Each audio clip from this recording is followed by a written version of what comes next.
நீங்க எடுத்த காரியம் எல்லாத்தையுமே வெற்றி பெற செய்பவர் தான் ஆஞ்சநேயர். அவரோட அருளையும், கருணையையும் பெற்றா, வாழ்க்கையில எல்லா வளத்தையும் நீங்க சிரமமின்றி பெறலாம். முதல்ல நாமக்கல் ஆஞ்சநேயர் பற்றி தெரிஞ்சுக்கலாம். முன்னொரு காலத்துல மகாலட்சுமி பெருமாள பிரிஞ்சு ஒரு நீர்நிலை கிட்டக்க பர்ணசாலை அமைச்சு பகவான நோக்கி கடுமையா தவம் இருந்தா. திரேதா யுகத்துல ராமாவதாரத்துல ராவணனால வானர சேனைகளும் ராமரும் மூர்ச்சை அடைஞ்சாங்க. அப்போ சாம்பவனால அறிவுறுத்தப்பட்டு சஞ்சீவி மூலிகையை பெறுவதற்காக இமயமலையில இருந்து சஞ்சீவி மலைய பெயர்த்து எடுத்துட்டு வந்தாரு ஆஞ்சநேயர். பணி முடிஞ்சதுக்கு அப்புறமா மலைய அதே இடத்துலயே வச்சுட்டு திரும்புனாரு. அப்படி வர்றப்போ நேபாளத்துல இருக்கக்கூடிய கண்டகி நதியில குளிக்கிறப்போ 2 துளை இருக்கக்கூடிய சால கிராமம் கிடைக்குது. இறைவனோட அம்சமா இருக்கிறத எண்ணி அத தான் கூடவே எடுத்துட்டு வந்து வான்வழியா வந்துட்டு இருந்தாரு ஆஞ்சநேயர். அப்போ நாமக்கல் பகுதியில வந்துட்டு இருந்த நேரத்துல சூரியன் உதயமானதுனால தான் கையில இருந்த சால கிராம கல்ல கீழ வச்சுட்டு சந்தியாவதனத்தையும் செஞ்சு முடிச்சாரு. மறுபடியும் வந்து சால கிராமத்த தூக்க முயற்சி செஞ்சாரு. ஆனா அத அவரால தூக்க முடியல. ராமனுக்கு செய்ய வேண்டிய உதவிகள் எல்லாம் செஞ்சு முடிச்சுட்டு, அதுக்கப்புறமா வந்து "என்ன எடுத்துட்டு போ" அப்படின்னு ஒரு அசரீரி கேட்டது. ஆஞ்சநேயரும் சால கிராமத்த அங்கேயே விட்டுட்டு கிளம்புனாரு. ராமன் போர்ல வென்று சீதையை மீட்டதுக்கு அப்புறமா ஆஞ்சநேயர் மறுபடியும் இங்க வந்தாரு.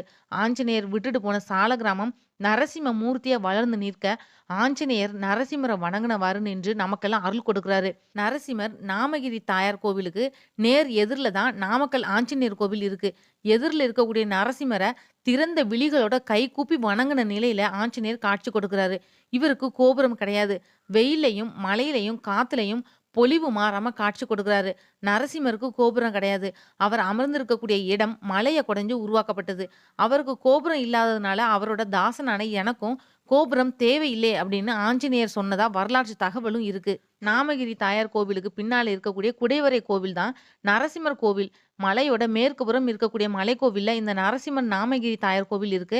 நரசிம்மரோட சிலை மலைய குடைஞ்சு வடிக்கப்பட்டிருக்கு. நாமகிரி தாயாரோட கோவில் மலைய குடைஞ்சு செய்யப்படாம தனியா இருக்கு. இது ஒரு குடைவரை கோவில். பல்லவர் காலத்துல இந்த கோவில் கட்டப்பட்டிருக்கு. மலையோட கிழக்கு புறத்துல அரங்கநாதர் கோவிலும் இருக்கு. இங்க 5 தலை இருக்கக்கூடிய பாம்பரசன் கார்கோடகன் மேல படுத்தவாறு திருவரங்கன் பக்தர்களுக்கு காட்சி கொடுக்கிறாரு. புண்ணிய தலமா மாறின நாமக்கல்ல பத்தி பார்ப்போம். நாமக்கல் வந்து தாயார வணங்கக்கூடிய பக்தர்கள் அவங்களோட குறைகளையும் அவங்க கிட்ட சமர்ப்பிக்கிறாங்க. நோயில இருந்து விடுதலை பெறவும், சந்தான பாக்கியம் வேண்டியும் மத்த வேண்டுதல்களையும் வைக்காங்க. கனிந்த காலத்துல நாமகிரி அன்னையோட கருணையால அவங்களோட குறைகள் நீங்க பெற்று மகிழ்வடைறாங்க. தங்களோட வாழ்க்கைய நிறைவாக்குன அன்னைக்கு காணிக்கைகள், சேலைகள், நகைகள் இது எல்லாத்தையும் பக்தர்கள் சமர்ப்பிக்கிறாங்க. நாமகிரி அம்மனுக்கு 10 நாட்கள் தசரா விழாவும் கொண்டாடப்படுது. ஒவ்வொரு வருஷமும் பங்குனி மாத ஹஸ்த நட்சத்திரத்துல நரசிம்மர், ரங்கநாதர், அனுமன் இவங்க எல்லாருக்கும் தேர் திருவிழா சிறப்பா நடைபெற்றுட்டு வருது. இந்த விழா 15 நாட்களுக்கு நடைபெறுது. மார்கழி மாதம் மூல நட்சத்திரம் அமாவாசை அன்னைக்கு எல்லா பக்தர்களாலும் அனுமன் ஜெயந்தி சிறப்பா கொண்டாடப்படுது.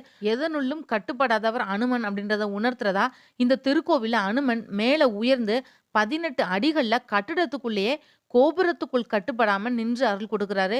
நாமக்கல் ஆஞ்சநேயர் தங்க கவச அலங்காரத்துல பிரம்மாண்டமா பக்தர்களுக்கு காட்சி கொடுக்கிறாரு. பக்தர்கள் தாங்கள் விரும்பக்கூடிய நாள்ல 5,000 செலுத்தி தங்க முலாம் பூசின இந்த தாமிர கவசத்தை சாத்துறதுனால லக்ஷ்மியோட அருள் கிடைக்கும். வீட்ல செல்வ வளம் பெருகுவதா பக்தர்கள் நம்புறாங்க. இது மூலமா வீட்ல தங்கம், வைரம், வைடூரியம் பெருகுறதா பக்தர்கள் கிட்ட நம்பிக்கையும் இருக்கு. வாழ்க்கையில பொருளாதார மேம்பாடும் அடையும். இந்த வீடியோ உங்களுக்கு பிடிச்சிருந்தா மத்தவங்களுக்கு ஷேர் பண்ணி விடுங்க. இன்னும் ஆஞ்சநேயர் பற்றி நிறைய தகவல்கள் தெரிஞ்சுக்க மறக்காம சேனலை சப்ஸ்கிரைப் பண்ணுங்க. மற்றும் ஒரு நல்ல தலைப்பை நான் உங்களை சந்திக்கிறேன். நன்றி.